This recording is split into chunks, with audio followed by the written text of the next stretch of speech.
Hello friends, welcome to Kheer Ganga part 2। हर हर महादेव, ओम नमः शिवाय। दोस्तों, इस कहानी की शुरुआत में मैं सबसे पहले भगवान का धन्यवाद करना चाहता हूँ कि आज हम लोग जिंदा हैं। जो आए तेरे दर पे भोले, जो कोई ओम नमः शिवाय बोले, उसकी हर इच्छा पूरी कर दे, उसका दामन खुशियों से भर दे। जिन लोगों ने अभी तक चैनल को सब्सक्राइब नहीं किया है, उन लोगों से मेरा निवेदन है कि please like and subscribe my channel Kahi Ankahi Baatein and hit the bell icon. ओम नमः शिवाय।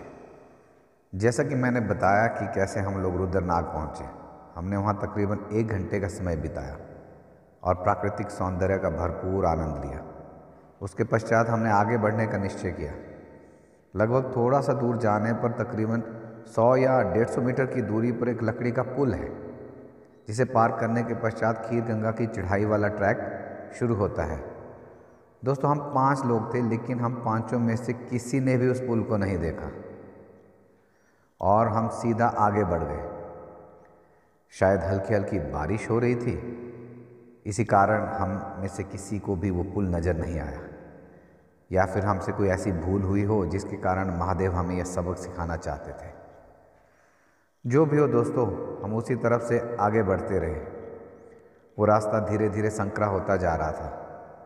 बीच में कई जगह कुछ झाड़ियाँ रास्ते में उगी हुई थी, जिन्हें हम चाकू की मदद से काट रहे थे। बता दूं दोस्तों कि हमारे पास एक बड़ा चाकू था। तकरीबन आधा घंटा या पौना घंटा चलने के बाद हमें एक लकड़ी के स्लीपर्स का ढेर नज़र आया। शायद वहाँ पर कोई आरा घर था, लेकिन हमें वहाँ कोई लोग नहीं दिखे। शायद बारिश के कारण वो लोग भी काम पर नहीं आए थे, नहीं तो हमें सही रास्ता बता देते। हम धीरे धीरे आगे बढ़ रहे थे, तभी अचानक एक बड़ी मुसीबत का सामना हुआ। एक बड़ी सी चट्टान जिसको हमें पार करना था और उस पर हल्की हल्की फिसलन थी। मेरे चारों दोस्तों ने उस चट्टान को धीरे धीरे जैसे कैसे पार कर लिया और मैं सबसे आखिर में था। दोस्तों, मैंने आधा रास्ता पार कर लिया और मैं फिर पीछे वापस हट गया, क्योंकि मैं बहुत डरा हुआ था। उस चट्टान के नीचे सीधे खाई थी और साथ में पार्वती नदी। अगर गिरता तो निश्चित रूप से मौत हो जाती। हम 10 मिनट तक वहाँ रुके रहे। मैंने कहा कि मैं वापस चला जाता हूँ, मेरे बस का नहीं है। तो उन्होंने 2-3 तौलिए साथ बांधे और उसकी एक रस्सी बनाई और एक सिरा मेरी तरफ फेंक दिया। मैंने तौलिया पकड़कर धीरे धीरे संभल कर चलना शुरू किया। लगभग 2 कदम पहले मेरा पैर फिसल गया और मेरे मित्र शत्रुदमन जी ने मुझे अपने हाथों से खींचा, नहीं तो अपनी कहानी सुनाने के लिए मैं आप लोगों के सामने ज़िंदा नहीं होता। इस पहली मुसीबत को पार करने के बाद भी हम लोग नहीं रुके, जबकि मैं लगातार कह रहा था कि खीर गंगा का रास्ता तो काफ़ी चौड़ा होगा, वहाँ काफ़ी लोग जाते हैं, हम गलत रास्ते पर चल रहे हैं। परंतु सब ने मेरी बात अनसुनी कर दी। थोड़ा आगे चल कर देखते हैं, यह कहकर सब चलते रहे। 4 बज गए थे। फिर सब ने कहा थोड़ा आगे चल कर देखते हैं, कहीं अगर खीर गंगा का पवित्र स्थान आगे होगा तो हमें बड़ा दुख हो कि हम वहाँ तक नहीं पहुँच पाए। तो हमने आगे बढ़ने का निश्चय किया। आगे पहुँचने पर एक स्थान ऐसा आया जहाँ एक झरना काफ़ी ऊंचाई से गिर रहा था और उसमें से पानी की बूंदें उड़ रही थी। बहुत ही खूबसूरत नज़ारा था। ऐसा लग रहा था कि मानो हम जन्नत में पहुँच गए। चारों तरफ फूल खिले हुए थे। प्रकृति की सुंदरता का मनमोहक दृश्य अद्भुत अद्वितीय लग रहा था। इस अलौकिक अनुभव के बाद हम लोग थोड़ा आगे बढ़े। थोड़ा डर भी लग रहा था दोस्तों, लेकिन जवान खून एक आवाज़ में कह रहा था, जो होगा देखा जाएगा। हम आगे बढ़ते रहे। लगभग 6 बज चुके थे। अब हम समझ गए थे कि हम लोग गलत रास्ते पे आ चुके हैं, लेकिन अब हमें रुकने के लिए कोई स्थान नहीं मिल रहा है। आगे बढ़ते हमने 2 पहाड़ियाँ ऐसी पार की जिसमें शायद सुबह ही मलबा आया होगा, क्योंकि हमारे पैर धंस रहे थे। उनको पार करने के पश्चात जंगल का रास्ता आया। रास्ता तो खैर था ही नहीं, बस हम चलते जा रहे कि रुकने के लिए कोई स्थान मिल जाए। अब लगभग अंधेरा हो चुका था। वहाँ पर सब तरफ ढलान थी और नीचे पार्वती नदी तीव्रता से बह रही थी, जिसका भयंकर व विकराल रूप और भयावह ध्वनि सुनकर कोई भी डर जाए। तो हमने पेड़ों के बीच में रुकने का निश्चय किया। हमारे पास एक दरी, एक कंबल, एक टॉर्च और एक बड़ा चाकू था। हमने आग जलाने की कोशिश की, लेकिन सब कुछ गीला हो चुका था। हमारे पास जो मैच बॉक्सेस थे वो सब भीग चुके थे। उस समय बेयर ग्रिल्स का सीरियल मैन वर्सेस वाइल्ड भी नहीं आता था, तो आग जलाने का कोई तरीका हम लोग नहीं जानते थे। इसलिए हमने रात ऐसे ही काटने का निर्णय लिया। हमने दरी को बिछाया और कंबल को ऊपर से ओढ़ लिया और हम पांचों उसके अंदर बैठ गए। सब डरे हुए थे, सब अपने इष्ट देव को और कुल माता को याद कर रहे थे। बीच बीच में कुछ बातें हो जाती थी, बस उस चाकू और टॉर्च का सहारा था। वह भी बीच में हम बंद कर देते थे। बहुत ही घनघोर अंधेरा चारों तरफ था। पार्वती नदी का शोर इतना डरावना था कि किसी कमज़ोर दिल वालों की तो जान निकल जाती। वहाँ तो हम लोगों को यह भी नहीं पता था कि सुबह तक जिंदा बचेंगे या नहीं। उस भयंकर जंगल में बर्फानी तेंदुआ, भालू और बहुत सारे जंगली जानवर थे जो किसी वक्त हम पर हमला कर सकते थे। बीच में हम लोग बात कर रहे थे तो राकेश गुप्ता जी ने कहा कि चलो हम 2 भाई हैं, अगर मुझे कुछ हो गया तो मेरे बड़े भाई मम्मी पापा की सेवा कर लेंगे। शत्रुदमन जी ने कहा कि हम भी 2 भाई हैं और राजू ने कहा कि हम तो 3 भाई हैं। लेकिन हम तो दोनों भाई वहाँ आए हुए थे, तो हमने कहा कि अगर हमें कुछ हो गया तो हमारे माँ बाप की सेवा कौन करेगा। ऐसी कुछ बातें करते करते लगभग रात के 12:30 हो चुके थे। अब हम बीच में टॉर्च बंद कर रहे थे क्योंकि उसकी बैटरी अब काफ़ी कम हो गई थी। तभी अचानक हमने छन छन छन छन की आवाज़ सुनी।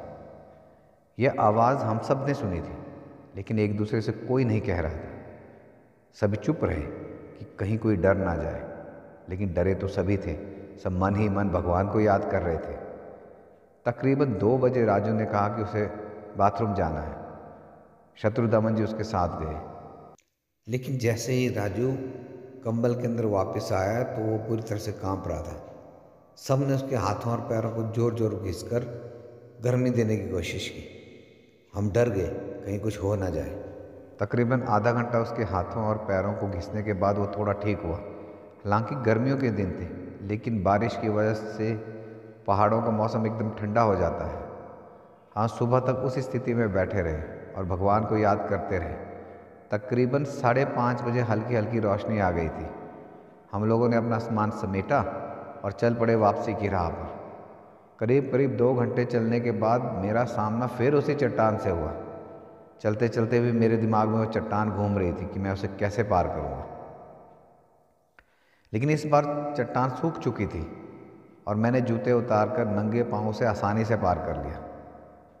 तकरीबन 8:30 बजे हम रुद्रनाग पहुँचे, जहाँ पर हमने चाय पी, हल्का नाश्ता किया और लोगों से बातचीत की कि कैसे हम लोग वहाँ जंगल में फंस गए थे। तो वहाँ मौजूद लोगों ने हमें बताया कि हम लोग बहुत किस्मत वाले हैं कि उस जंगल से बचकर आ गए, क्योंकि वहाँ पर बहुत सारे भालू हैं। तकरीबन 10 बजे हम लोगों ने यह निर्णय किया कि आज हम खीरगंगा जाएंगे। हमने हर हर महादेव का नारा लगाया और चल पड़े अपने मंजिल की तरफ। अब हम सब ने वह पुल देखा, काफ़ी चौड़ा लकड़ी का पुल। हम उस पुल से आगे बढ़े। ये ट्रैक बहुत ही सुंदर और शानदार है। एक साइड पार्वती नदी दिखेगी, दूसरी तरफ खूबसूरत दरख्त। अब हम सब खुश थे। तकरीबन 1.5 घंटे के पश्चात हम लोग खीरगंगा पहुंच चुके थे।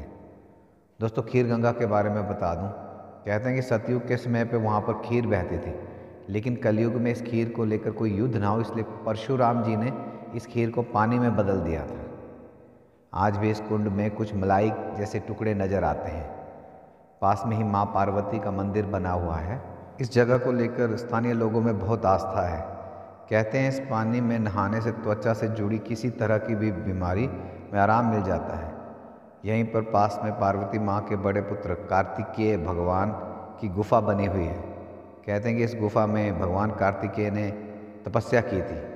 इस जगह की जितनी ज़्यादा धार्मिक मान्यता है उतनी ही सुंदर है। हमने गर्म पानी के कुंड में स्नान किया और भगवान के दर्शन करने के पश्चात वहाँ पर कुछ अस्थायी रूप से जो दुकानें हैं उसमें हमने भोजन किया। दोस्तों, आप लोगों को भी एक बार खीरगंगा जरूर जाना चाहिए। वहाँ जाने का सही समय है अप्रैल से अक्टूबर तक। वहाँ के मनमोहक दृश्य और प्राकृतिक सुंदरता को देखकर आप मंत्रमुग्ध हो जाएंगे।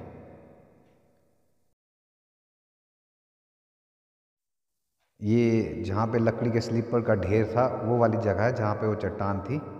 ये खीरगंगा मंदिर का चित्र है। ये यहाँ पे हमने रात काटी थी, अंधेरे में कुछ नज़र नहीं आ रहा। ये वापस आने पर जब हम बहुत खुश थे कि जिंदा बच गए। दोस्तों, अब मैं आप लोगों के साथ शेयर करता हूँ आजकल के कुछ छायाचित्र खीरगंगा के। अभी तक जो मैंने आपको दिखाए वो थे 25-26 साल पुराने। अब आजकल